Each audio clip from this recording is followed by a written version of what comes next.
Today I want to talk to you a little bit about breaking chains. I really want to make these times that I have with you to be helpful, to be supportive, to be encouraging, to be challenging, to create some inspiration, and perhaps even challenge you to think some from time to time. Charles Dickens, and we kind of all know who he is. Charles Dickens is credited with the following quote: "We forge the chains we wear in life." What a powerful statement, don't you think?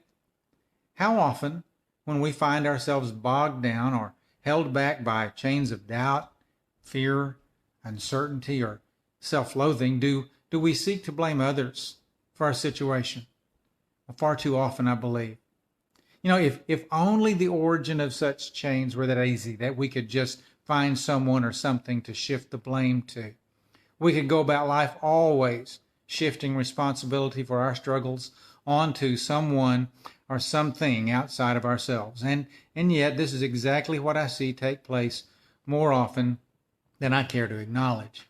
I see it lived out in multiple arenas by individuals and families and organizations all the time. All I have to do is look at the headlines and see it happening.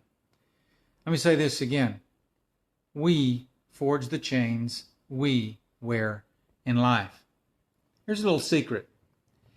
If we are the ones who forge the chains we wear, doesn't it make sense that we are also the ones who can break those same chains?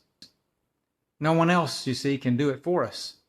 We must free ourselves from self-limiting beliefs and behaviors in order to live as fully as possible. As simple as that may sound, and it does sound pretty simple, doesn't it? Breaking chains can be extremely difficult. As a mentor of mine, the late Dr. Byron Medler, said many years ago, difficult, but not impossible. See, sometimes we believe that difficult means impossible, but difficult just means difficult. There's a challenge to it. There's work that's ahead of us. Since breaking chains is possible, I want to suggest that we might approach this task in this way. We need to approach it by breaking one chain at a time. We all have lots of chains. I have so many chains that bog me down from time to time that it's hard to move. And I think you might understand what I'm saying there.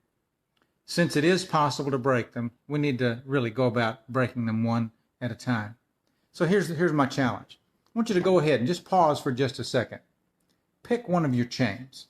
We all have several. Pick one of your chains. Examine it. Study it. Find its weakest link. Every chain has a weakest link. Find that weakest link. Now, for the next few days, determine in your heart that you're going to break that chain and create a new and different path for yourself, and then just go about breaking the chain.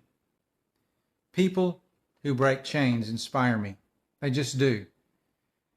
They possess no superpowers. There's nothing special about them. They're just like you and me. Okay? They have no superpowers. All they do is simply go about the business of chain breaking through acts of will and courage. So do you have the first chain you're going to work on? Have you found the weakest link? Do you know where you're going to start to break that chain? I challenge you. Go break the chain. Peace.